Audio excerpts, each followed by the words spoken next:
The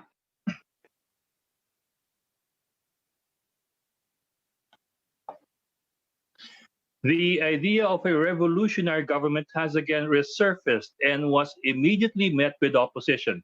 Those who challenge it say that it is a move, or it might be a move, to concentrate power in the hands of the president. The renewed push for what they call a RevGov comes at a time when government is scrambling to handle the coronavirus pandemic. Who is behind this push for a RevGov, and does it have any place in the long list of priorities that we must now address? We discuss in this episode of the Chiefs.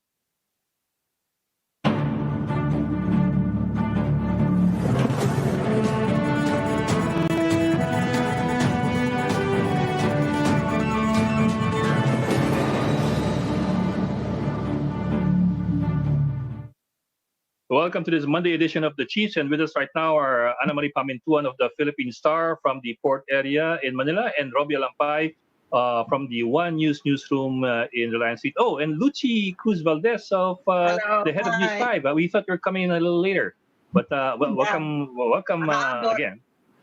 Welcome again to One News. What are your big stories tonight? Siyempre, yung bombing sa Holo. Sa Holo na dumadami pa rin yung patay.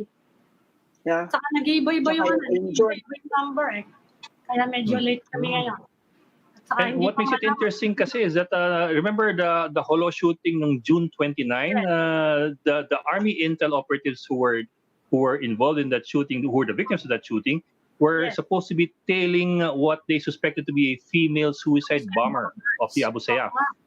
Oo nga eh. Yeah. So ngayon, isang suicide bomber, apparently a suicide bomber, babae nga. Babae, yeah. Yung isa. Nangyari rin yan dun sa cathedral bombing noon eh, di ba? Oo nga eh. Babae rin. Yeah. But what makes it different this time? Ami, they're confirmed yun. They're definite about that. Because before, may debate pa yan. Yung isa. Yung isa babae. But what also makes it interesting this time is now they're also going after the first responders. Kasi the first bombing, when the first bomb erupted, syempre asahan mo kasi nagdarating ng mga pulis sa army eh. And then that's when the second bomber came in. Kung hindi lang siya nasita, baka nakalapit pa yun dun sa concentration ng security officials. Soldiers, yeah. That's one of the dangers of these incidents eh. Yung may second bomb targeting the responders eh. Parang makikita mo na sinadya na eh, no? Alam nila na okay, may first responder, so dapat may kasunod na attack. And that might be the first time that they did it that way. Kasi before, isa-isa lang eh. Napakarami like yung last year sa Indanan, isa lang yung sumugod na babae or lalaki ba. But anyway, dun sa kampo isa lang yung sumugod eh. So usually pa isa-isa lang eh. Ngayon talagang magkasunod silang mukhang tina-target ng same place. Yes. Abu Sayyaf daw eh, no? Abu Sayyaf. Well, likely yes. It is Holo. And it's almost across the cathedral. You could see the cathedral across the park. Right. In Carmel. Yes. Banda ron, doon kami kumakain dati minsan eh. Malapit din sa pinangyarihan eh. Pero nakakatakot yan, ano? Kung magiging trend dyan, suicide bombing, the hardest na Thailand to prevent. That's relatively new in the Philippines. We only had suicide bombers relatively recently. Yes. Before kasi nagmamalaki ng mga Pinoy, wise yung mga Pinoy, hindi sila nagsa-suicide bombing. But and that's a big thing because part of the bigger context series, it feeds into whether you look at it as a narrative or argument, but it feeds into the whole argument of government about anti-terror law and all of these things that they're trying to push forward that are also controversial. Diba? Yeah. Yes. And I do remember the first attempts at suicide attacks in the Philippines was in mga 1997 or 1998. And these were done by foreigners pa. It was an Egyptian and a Jordanian who tried to attack the 6th or 7th Infantry Division headquarters in Cotabato, in Awang. Oo nga, hindi nga ba meron na nung... Oh, yeah. Oo nga, ang Kapag chismis Pilipino daw, noon, they were hindi trying to daw convince Filipinos to to do it themselves eh. Pero as an example, they did it na. Ganun. Baka na-train na ng ng Kaya delikado ano ba yun? Al-Qaeda or whatever, diba? ang hirap I eh. mean, Di ba sabi nga nila noon kapag mga Pilipino, we will commit homicide pero hindi suicide eh. Eh ngayon, hindi na pwedeng sabihin kaya mas delikado ngayon. And it's so hard kasi it's happening during the pandemic. Ang dami-dami natin problema. talaga.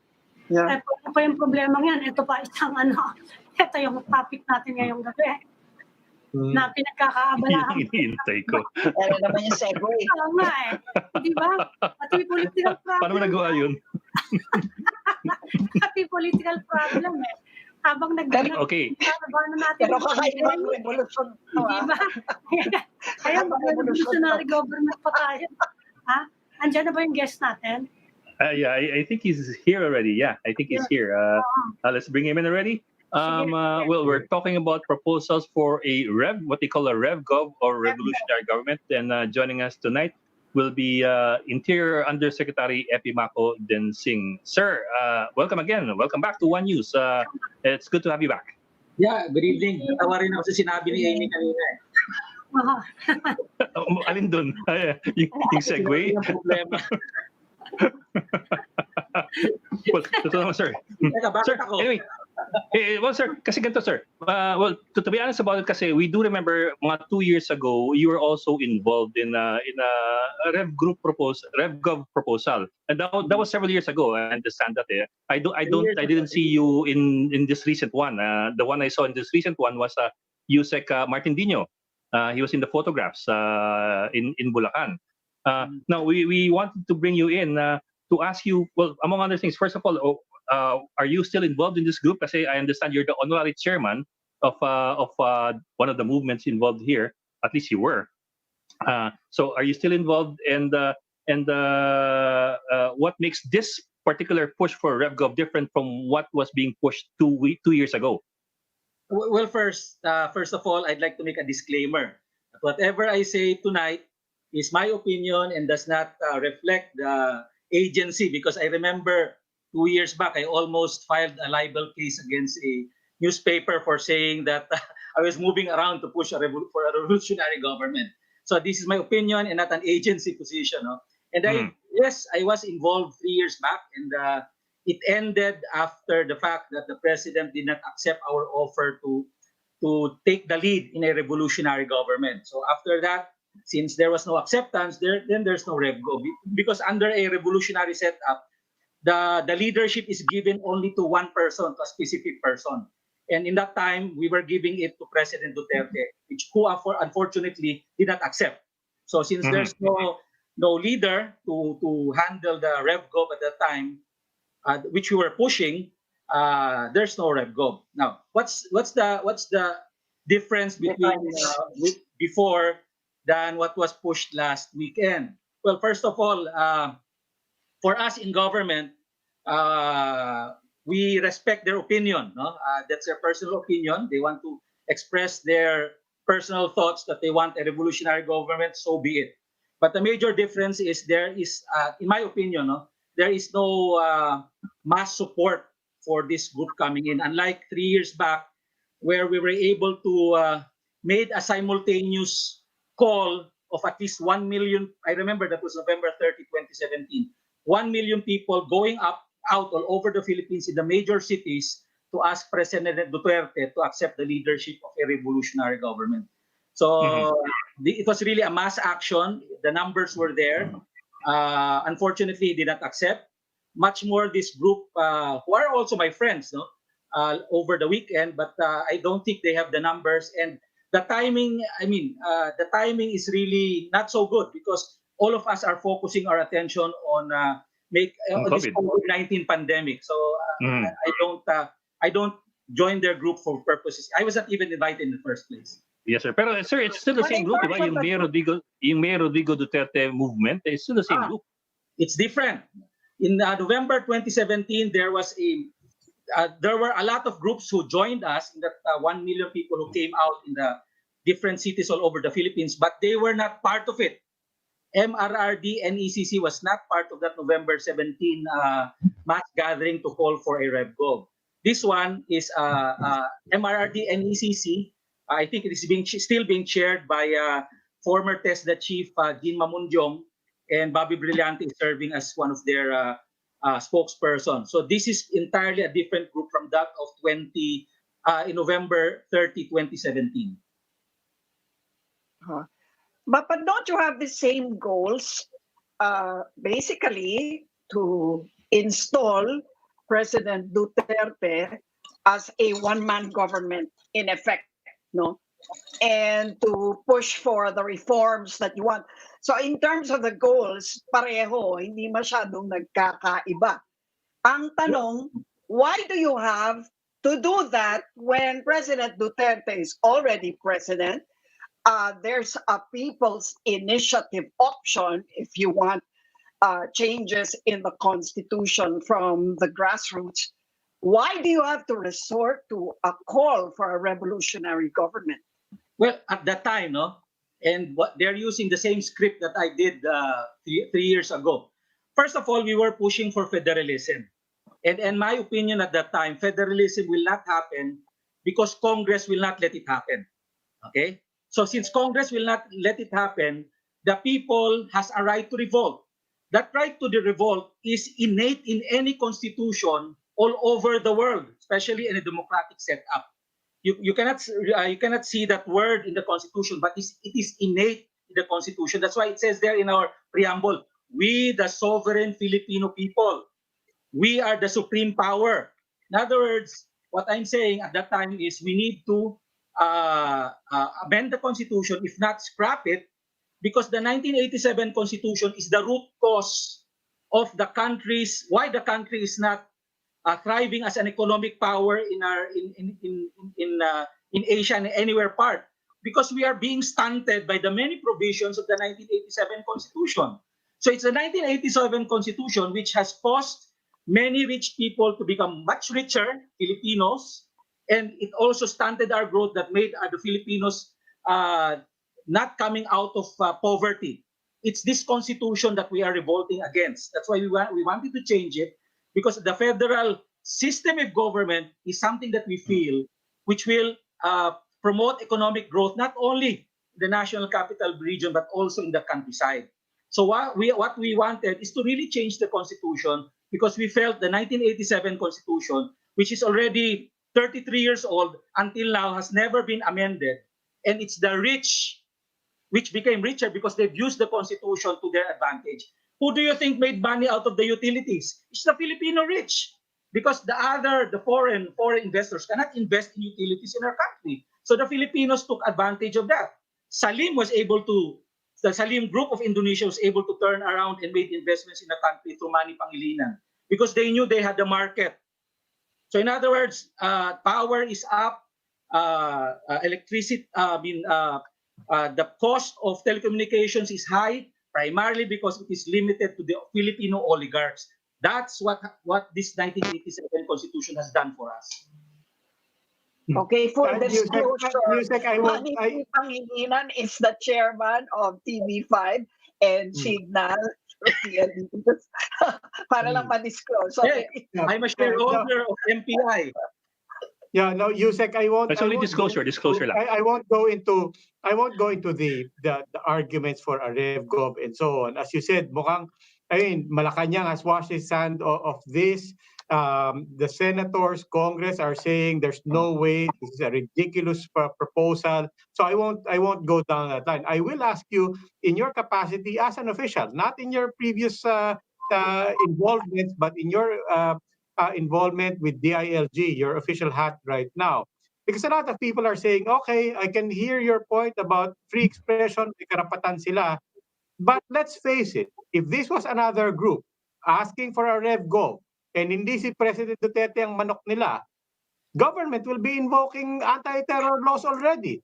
They will be, the police, the PNP are raiding printing presses of leftist organizations because sabi nila hindi nila gusto yung mga piniprint. Why the double standard? Pagdating sa ibang grupo who are saying, kailangan palitan ng gobyerno, not even the Constitution, palitan ng gobyerno, we can already imagine the anti-terror law being invoked for this. And yet for this group, it's good enough to say na, ay, hindi naman namin tinanggap yung invitation eh. Hindi, wala. Hindi naman siya, malinaw naman sa anti-terror law yung mga definitions of what is terrorism.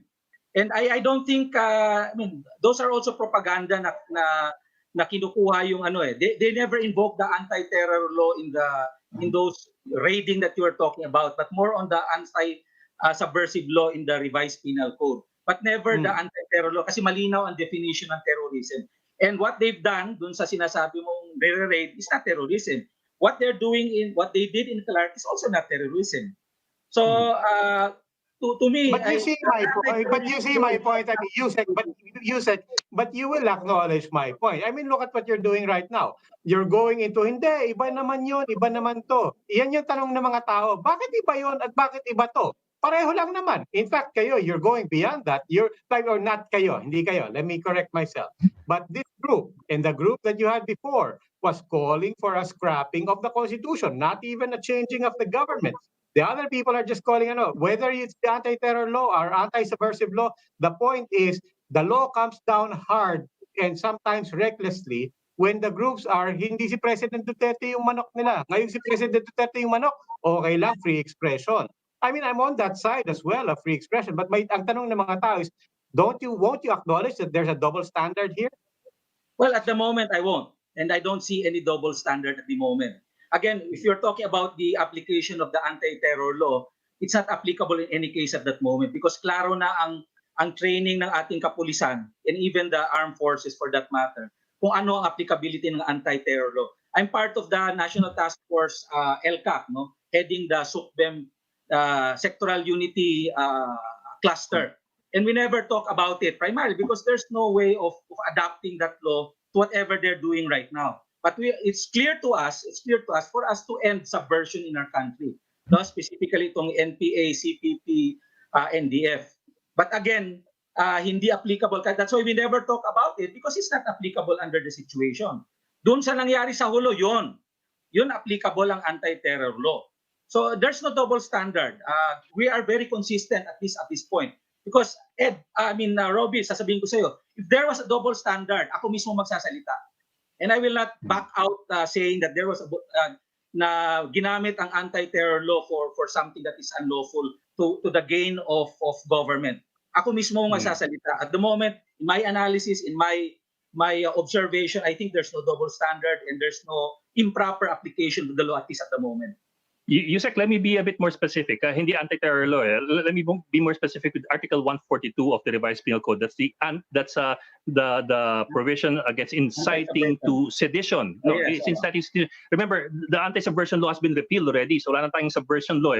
We're really talking about sedition and inciting to sedition. In the case of Article 142 of the Revised Penal Code, inciting sedition is any act that tends to get people to act to disturb or obstruct any lawful officer in executing the functions of his or her office. In this particular case, doesn't that apply? You're looking at RevGov where the legislature and the judiciary would be prevented from conducting their their jobs, their functions. Wouldn't that be an inciting to sedition? No. Nagsasalita lang sila na gusto namin palitan ng gobyerno through this way. Ayaw na namin ng konstitusyon. Yun ang sinasabi ng tao. Yes, sir. But hindi nga ho ba that's inciting to sedition? By the very use of this particular law against people in the legal left as well, it's the same thing. I'm talking about the legal left. I'm not talking about the People's Army, diba? Inciting to sedition is used against the legal left as well, not just yung mahanapan ng bomba, mahanapan ng baril, also mahanapan ng subversive documents. Diba? And subversive documents are basically that. Inciting to sedition has the intention of taking over government. Sila hindi, gusto lang nila palitan ang sistema ng gobyerno by using a revolutionary form of government. RevGov ang tawag. Yes, sir. Yes, sir. But that's it. Has already ruled. that the revolutionary government, even of Cory Aquino, is valid and legal. So there's Now, already a Supreme Court decision on this, and that all Supreme Court decisions are part of the laws of the land. So Yes, using sir. that We understand. a We understand, resource, sir. That's valid, true. yeah.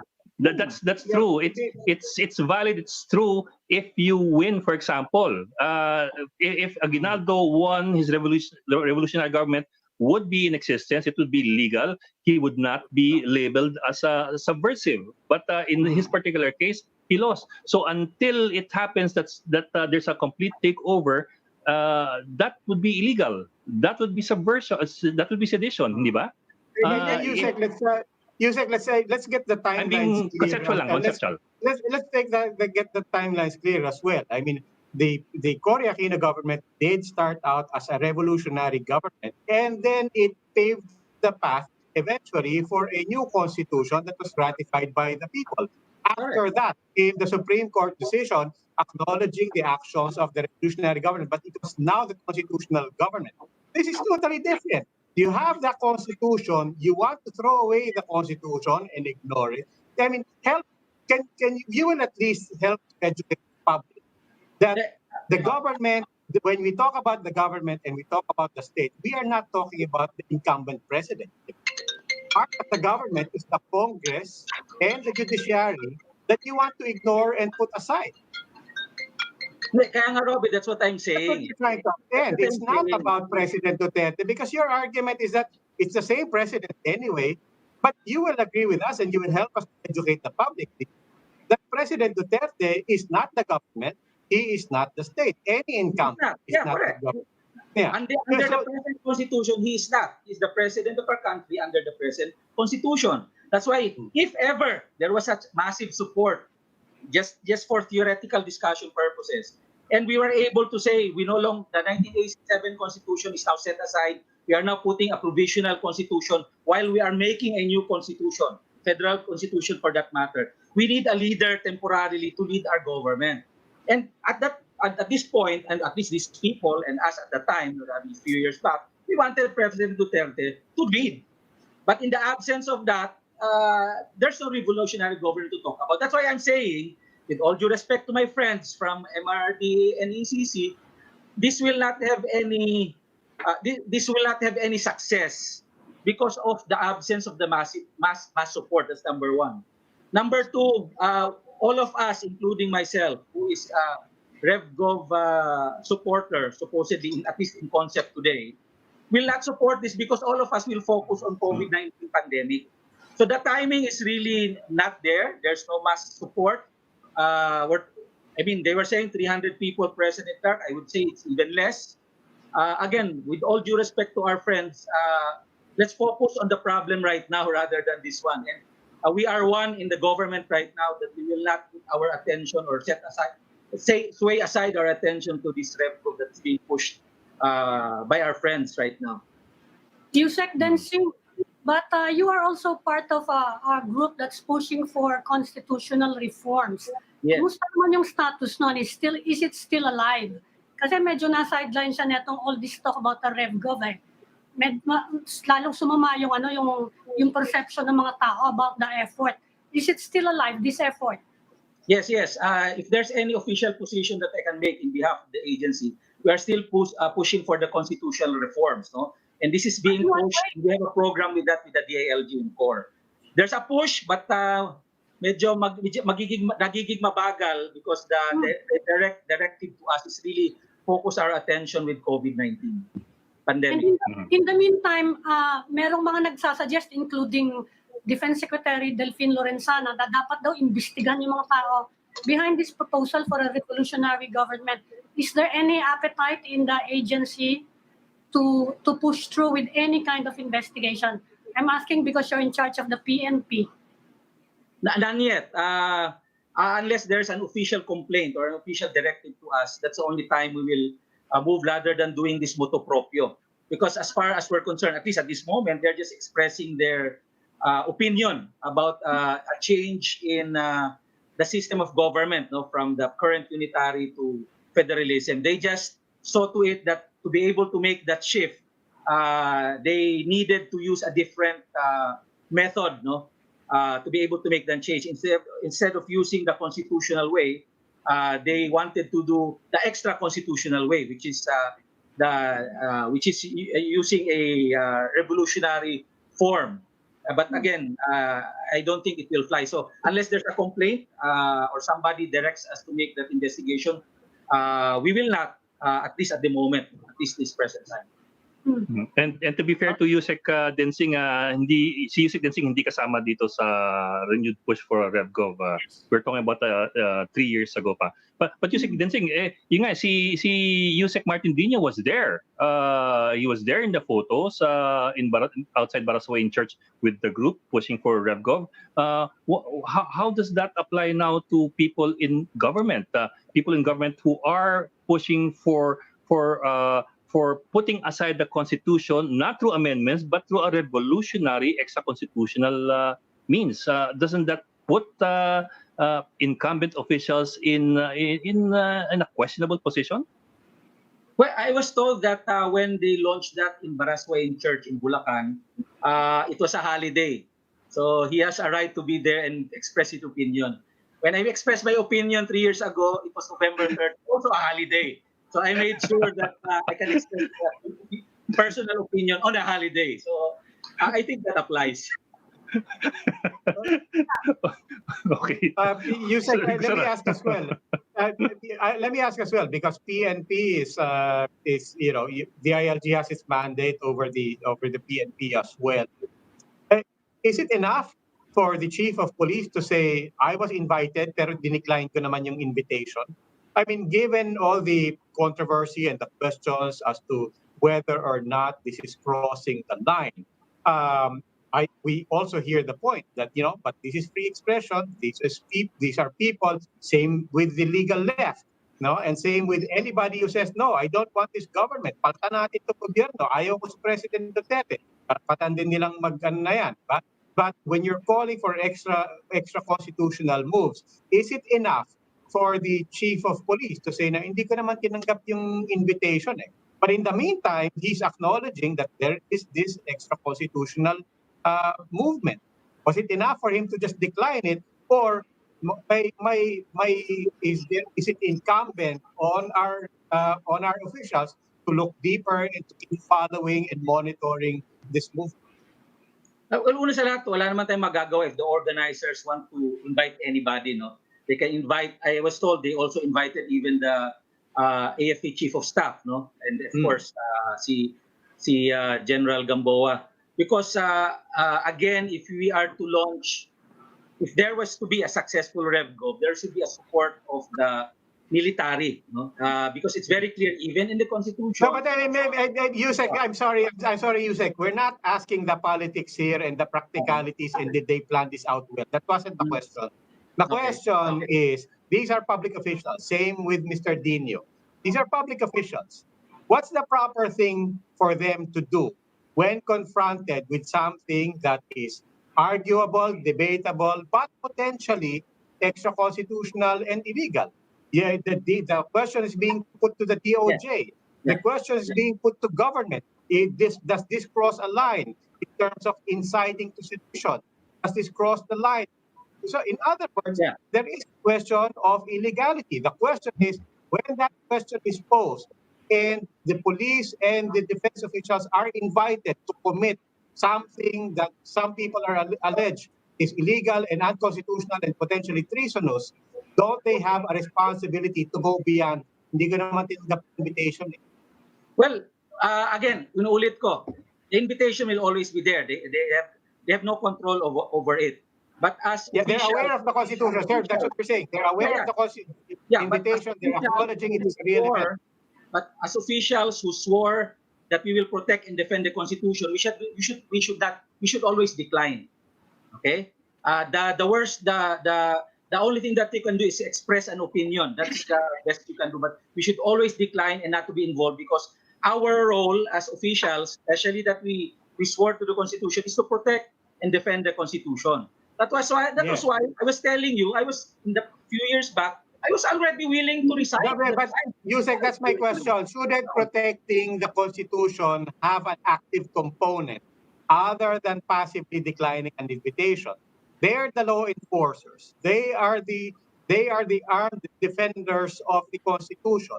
Shouldn't their role go beyond just declining an invitation? As you Well, said, it's their it's job not to protect the illegal. Constitution that this group is calling to scrap.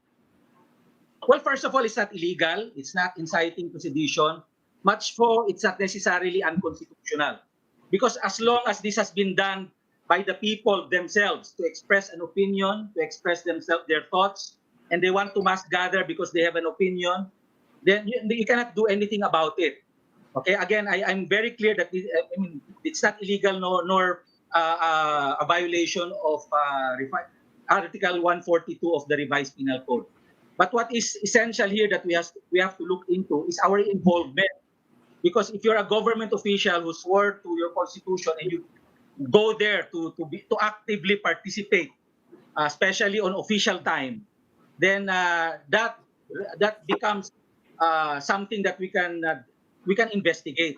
The point here is, when did you do that? Is it during your official time or not? When did you express that opinion? That's why here that But it's a very big. you said you're effectively saying you're only liable if it's done between Monday to Friday 9 to 5 and everything else Holiday. beyond that solved na tayo.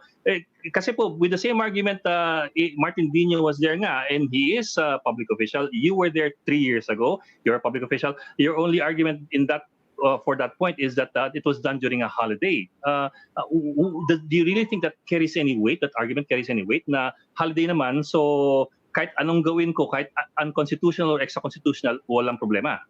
Even government officials kasi, we also have that right to express our thoughts. Yes, sir. Yes, sir. And understood. Anybody, That's understood. whether you're in government or not. And the second is how active you become part of that group. Gano'n ka ba ka-active? So, yun ang titingnan natin eh. Ako, although I was expressing myself on that, I was never active in the organizing. But I was telling them, this is the only way for us to amend the Constitution if you want to, because Congress will not amend the Constitution. Primarily because the Constitution, they benefit from the Constitution. So you must, sabi ko sa kanila, you must exercise your right as a people. And if we move forward, sabi ko at this time, if we move forward and the President has kung tatanggapin niya yung leadership, I was willing to resign because I will no longer defend the Constitution to whom I swear with. Exactly. Exactly. That's a good point. Sir, so by that argument, do you only defend the Constitution during office hours? No, seriously. Would you only defend the Constitution during office hours? I was Or saying, during non-holidays? Sabi ko lang, express your opinion. Yeah, And but join exactly, sir. I mean, can I use those words precisely and rephrase the question?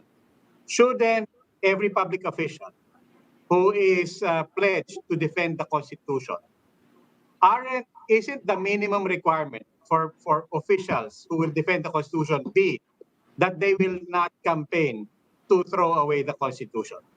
Shouldn't the minimum requirement be for a public official be that they will, if you're going to be a defender of the Constitution, you have to believe in defending the Constitution and not be on the side of changing. In other words, shouldn't these officials who are backing this and refusing to protect the Constitution aren't they liable at the very least administratively? Yeah. But we have an opinion about the That includes Constitution. the police. You're saying yes.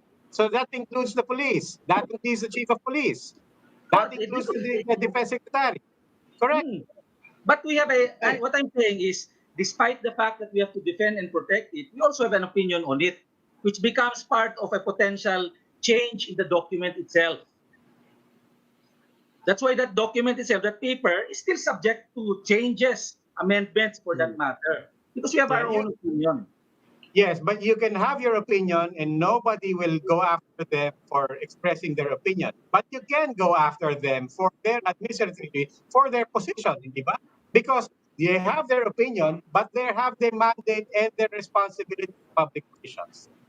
Yeah. So by all means, have your opinion and express it all you want.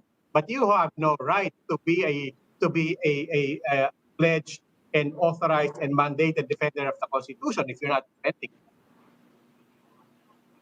Correct. Okay, you're correct. In fact, we have to analyze the whole setup, even the presence of Usec Dino. Kailangan tingnan muna natin. Was he there just to be invited? Ano bang sinabi niya? So, I mean, we have to look at it in the totality rather than judging a person or a government official just because they were present. Okay, Yusek, then one last question na lang. I mean, those are good questions. Are you going to ask those questions of Mr. Dino? Are you going to formally investigate and ask those questions of Mr. Dino? Well, I have to Ask the defer. ILG. I Ask will the have ILG. You, Yeah, I will have to defer to our head of agency. So it's either Secretary Anyo or our OIC right now, si Yusek Lorese. I will have to But defer your position, but your position, since kayo na rin yung nag-outline ng mga gandang tanong para kay Mr. Dino, your position is he should be investigated. Yes, he should be asked why he was there. Yusek, isa na lang. Kung yung grupo, ang gusto nila ibang tao ilagay as head of the revolutionary government, hindi si Presidente Duterte, will that be considered sedition? Not even. Again, it's not calling for a revgo or putting somebody there. It's how you push for the change in government. So inciting to this sedition legally, gustong palitan ang gobyerno because you want to change all of it. Hindi ito mismo sa tao. So kung pag sinabi nila, gusto namin si Leni Robredo, so by all means, that's your opinion. Hindi siya papailan ng inciting yung grupo.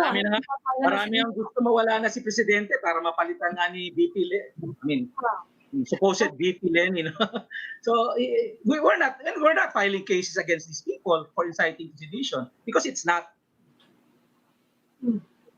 Okay. But I think in those particular cases, sir, they're asking for the president to step down, not a revolution against the president, not unless you're talking about the New People's Army. Or for that matter, not a revolution against wouldn't that be a different thing altogether? To call for a revolution to replace everybody versus asking somebody to step down. That's why sinasabi ko, freedom of expression, yun ang kanilang pananaw eh. They want the president to step down, to be replaced, o mag-resign siya, or umalis siya, or palitan na kagad ni Leni. Meron mga ganung mga opinion eh.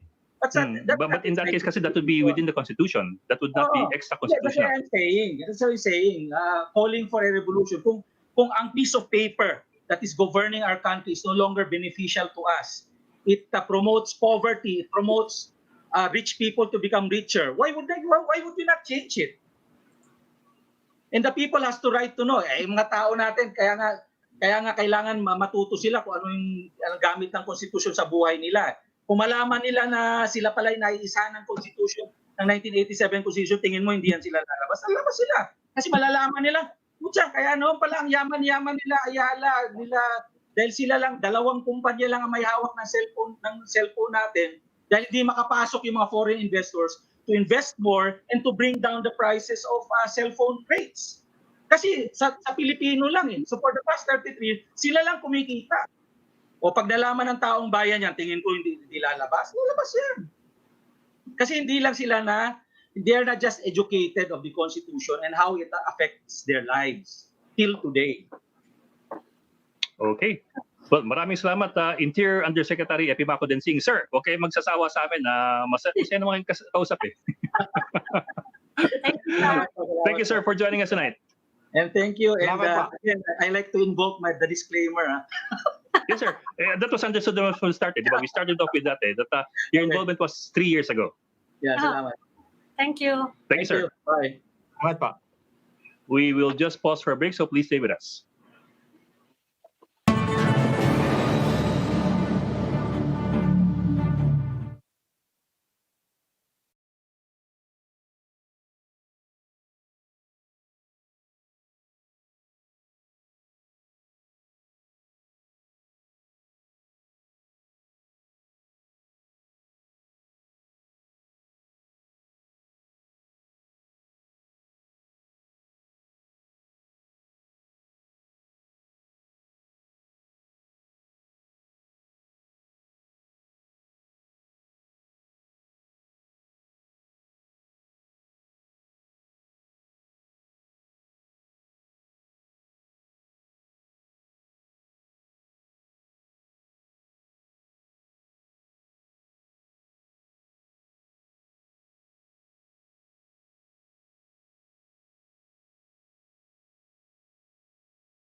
Welcome back to the Chiefs. We're now in the final stage of our conversation, and we'd now like to welcome Congressman Edcel Lagman of Albay's 1st District. Good evening, Congressman. Good evening, Ami. Welcome to the Chiefs po. We just had a lively conversation with Anders. Hi, sir. I heard, Natatawa si Congressman. I heard part of your conversation.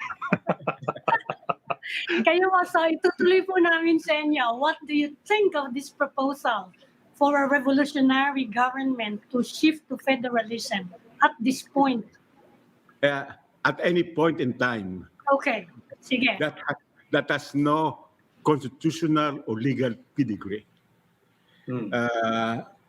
If we want to change the Constitution or introduce amendments to the Constitution, we have to follow the mandatory process outlined in our Constitution, which is either the initiative or the proposal would have to come from a Constituent Assembly, from Constitutional Convention, or from a People's Initiative.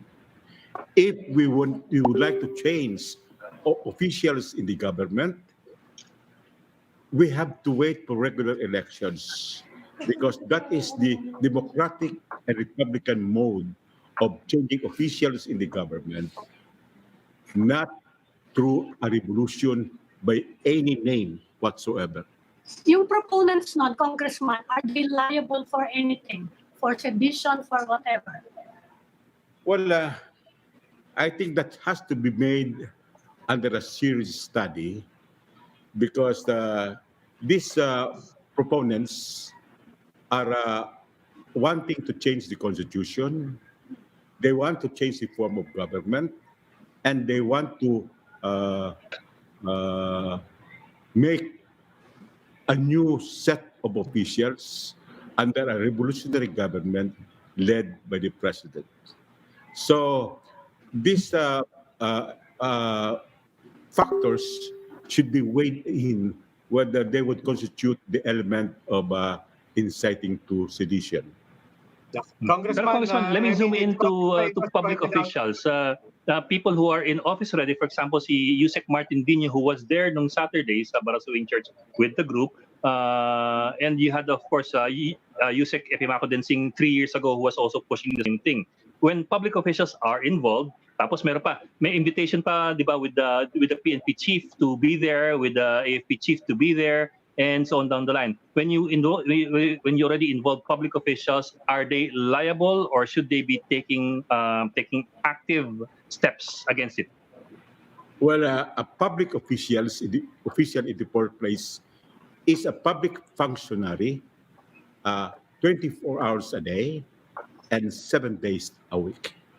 So you cannot be a private citizen when there is a holiday or a Sunday or an anniversary, but you are a public official because you have taken your oath of office, which includes defending the Constitution of the Republic. So any meeting which would change that Constitution or change the duly elected officials would merit a public official's disclaimer of not attending or of saying that such gathering could constitute something which would be illegal. Yeah. Congressman, so same question I asked Usec Singh. Is it enough? Do you think it was enough for the chief of police to say na, yes, I am aware of that activity. In fact, I was invited, pero dinecline ko naman yung invitation? Or was it incumbent to the chief of police to take on any further action?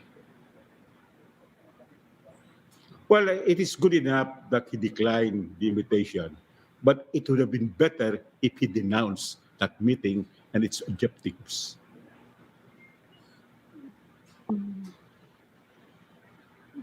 Well, they have denounced it by saying that it's really nothing more than a distraction. Do you think that's sufficient? No, I don't think that would be adequate, because a denunciation should be in a stronger language that this cannot be done. You cannot make any charter change or amendments to the Constitution against the very Constitution of the Republic, and you cannot have a coup which could be led by the incumbent president against his own government so that he could lead a revolutionary government. I think these have all the earmarks of illegality. In the case of Usec Densing, he was reprimanded by the DILG Secretary Anyo then. That was 2 years ago. Is a reprimand also a sufficient sanction? Well, I think my answer would be the same. It would not be adequate Not because a reprimand could lead to the same offense as what happened now, that there are public functionaries like officials of the DILG who attended the meeting. So you're saying that legal action is necessary already? It warrants a legal action. I as in think a case against them.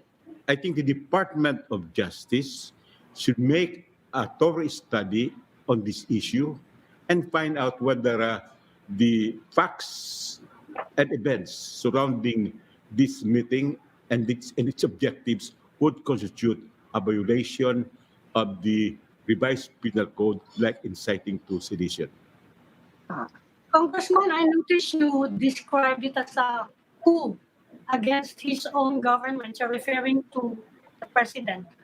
Well- do you suspect that, well, I know Malacanang has denied it already, but do you still suspect that there might be some elements within Malacanang who might have a hand in this movement?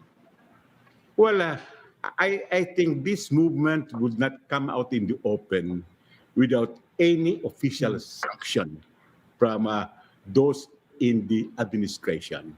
I am not saying who in the administration would be supporting such move, but please remember that they are using the name of the president. Yes. Sir, around 2 years ago, the president himself brought this up. Remember, around 2 years ago, the president himself flirted with the idea openly of a RevGov. That was 2 years ago. Do you think there's any connection? Well, I could not see the connection yet at the moment, because at that time, the revolutionary government was foisted against the destabilization of the government. But in this case, there is no allegation of destabilization. But most probably, we have to connect it with the present situation where there are popular doubts as to the health of the president. So if that is so, then this movement for a revolutionary government most probably would be an uncertain situation of a contingency wherein the succession to the republic Nawala si... Sir, go ahead, sir. wherein the succession to the office of the president under our constitution will be disrupted. In the meantime, Congressman, we're getting distracted from the main preoccupation now of the government actually, which is the pandemic. I would like to digress a little. Kasi pinasa na ng House kanina. Yeah, ni-ratify ng House yung Bayanihan 2. And you voted yes to the Bayanihan to Recover as one act with grave reservations. Ano po ba yung mga grave reservations na yon?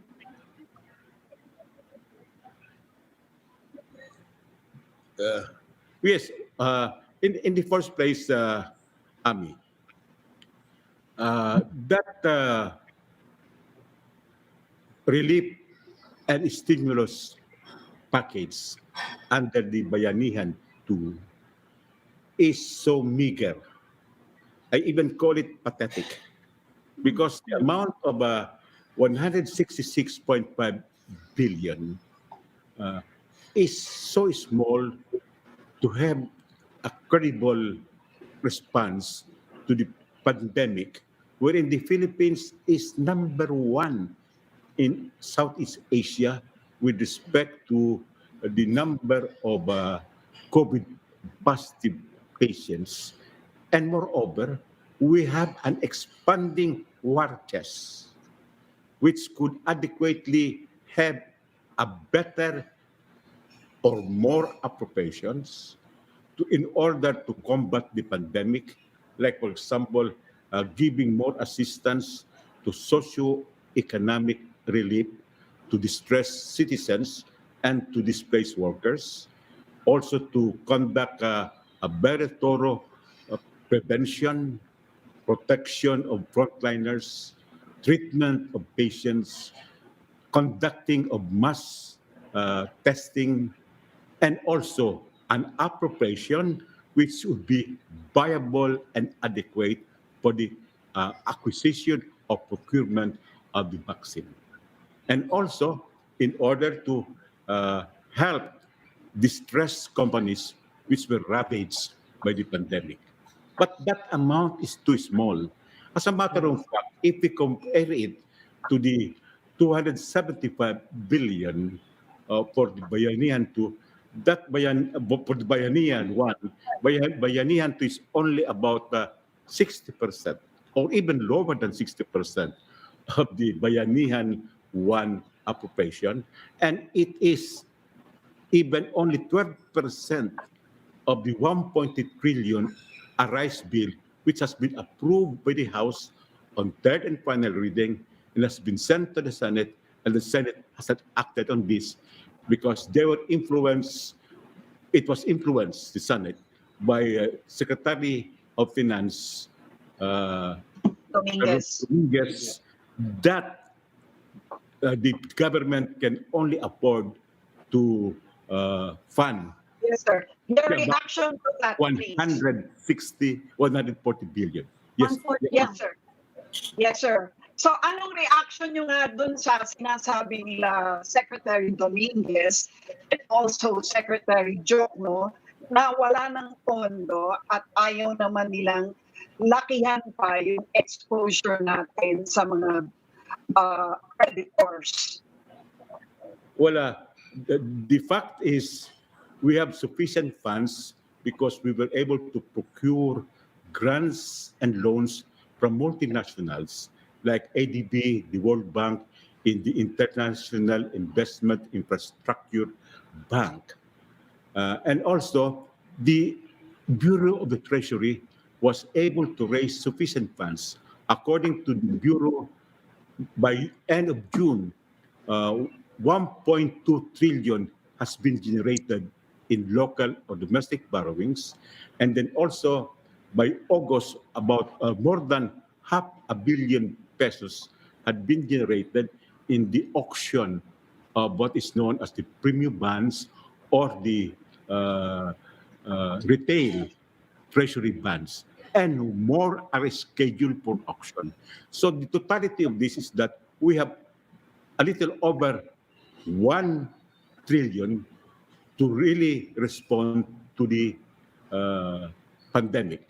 And if we compare our stimulus package to those of the other Asian neighbors, we fail so much in comparison because that 166.5 trillion only translate to 3 billion US dollars.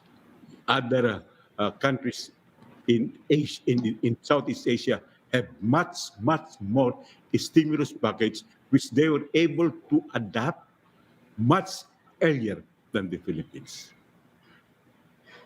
Pero Congressman, meron na I just wonder why. Go ahead. Yeah. Congressman, the message is very loud. Yeah, go ahead. Yeah. You're wondering. Yes, Congressman. I was wondering why we have not used these multilateral grants and loans as well as the domestic borrowings generated by the Bureau of the National Treasury to support the Bayanihan 2 and have a better and more appropriations. Under the funding sources enumerated in Section 11 of Bayanihan 2, nowhere is there any funding source from the foreign and domestic borrowings of the Philippines. And also, the report of the Department of Budget and Management with respect to what has been released so far for the COVID response does not also include any availment of funds sourced from the multilaterals and from the domestic borrowings. Are these foreign borrowings and domestic borrowings also under lockdown?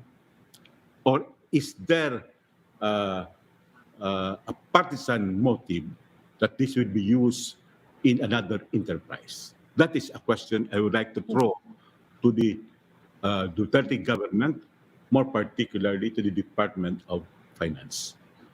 Well, in the meantime, Congressman, yun yung tanong ng mga tao, and we would like to gauge the confidence of Congress and congressmen. Are you confident that at least as far as those funds are concerned, we can still keep track of everything has gone and everything has been spent? I'm sorry, your voice was garbled. I could not understand well the question. Your Can- signal is choppy. Yeah, Okay. can you please repeat Yeah. Ruby, the question? Yeah, can you hear me now? Can you hear me now, Congressman? A little bit. Yun din po yung tanong ng mga tao eh. So we want to gauge the confidence of our legislators, especially those at the House of Representatives. What is your confidence that at the end of the day, whatever all our questions, there will be a proper counting of how government has been spending all of this? Or are you starting to lose confidence that baka bukod sa hindi, baka dumating yung araw that we cannot even count for all of this, whatever the instrument? Well, in the first place, I think what has been appropriated under Bayanihan 2 is very small, is meager, and could not make a positive and adequate response to the pandemic. Number two, I will have to call for the administration of the president, more particularly the Department of Finance, to make a disclosure how much actually has been availed of in foreign loans or foreign grants. Number two, for the Bureau of Treasury under the Department of Finance to tell the people how much domestic borrowings have been generated. These are very important questions because our children and grandchildren will have to have the burden of paying the debt service for these domestic and foreign borrowings, and much worse if they find out that their parents were not able to really benefit from these foreign and domestic borrowings which they have to pay. Okay. Maraming salamat po, Congressman Edcel Lagman. Thank you for joining us to discuss those two issues. Ang laki ng ngiti ninyo. But thank you for joining us tonight. We appreciate your insights. Thank you, Ed. Thank you, Lucy. Thank you, Ami, sir. and Bob. Thank you very much Salamat, sir. for this Thanks, sir. opportunity. Maraming salamat po. Okay. Go ahead. Who wants to say something? Sino ba? Basta holiday. Wala na akong holiday, masabi. Bagay yan eh. Wala akong masabi sa mga argumento. Well, but again, to be fair, si Usec Densing kasi napagsabihan siya ni Secretary Anyo 3 years ago eh. So he didn't take part anymore in the weekend event. Although si Usec Martin Dino was still there. Pero nakakatawa lang yung ano, no, yung parang pag-holiday. Pag-holiday. So you only defend the Constitution during office hours. Ah. Ano yan? Ganun ba? Di ba next Monday holiday? Di ba next Monday holiday ulit? Holiday di ba ulit next Monday? Maraming holiday. Maraming holiday na natitira. Maganda ka, Ami. Baka may malaking balita sa Monday. Abang kami ngayon eh. Ay, teka muna. Are we expecting some sort of announcement and address tonight? Tonight, Yes. Well, dapat, yung nga lang, I suppose they're starting late eh. Kasi kaninang hapon, Secretary Doke was on the way pa lang via C-130 eh. Oo. So Lord knows what time they started and what time they'll end. Nakahanda na And siguro. if it's going to be recorded, baka i-edit pa yan. Medyo maganda-ganda naman Mas edit na. Sabi ng Okta Research, we might flatten the curve magpa-flatten na. Yeah. by September. Something good, ano? Yeah, that's true. Although I'm right now I'm thoroughly confused which wave or curve we're talking about after so many. Depende. Hindi, yun naman Well, yung Flatten lang, pero hindi pa raw bababa. bumabagay yung Stabilize the trend. Di ba? Are not parati ang ine-emphasize nila. Yeah, the are not. Yun yung tinitingnan. Malapit na raw sa 1 eh. Malapit na sa 1. So, pag Although below 1, Yeah, flatten na. Yeah. but they're also quick to point out that yung are not mabilis magbago ah. well, They also pointed that out. Mabilis magbago yung are not. Not Kasi only that, remember whatever numbers they're reporting, that's still coming just as Yes. ngayon bumubukas pa lang ang DPQ. So whatever numbers they're citing, that was at the tail end of the MECQ. So we will find out. And they also did say, of course, when every time the situation changes, you have to face for some change. It's only logical to expect na pagka nag-open up, we still have to recalculate again. And usually, when practice lang may disclaimer that the numbers are really dirty. The numbers are not really that reliable. They get the numbers late, and sometimes the numbers have to be revised. So that's another factor to put in.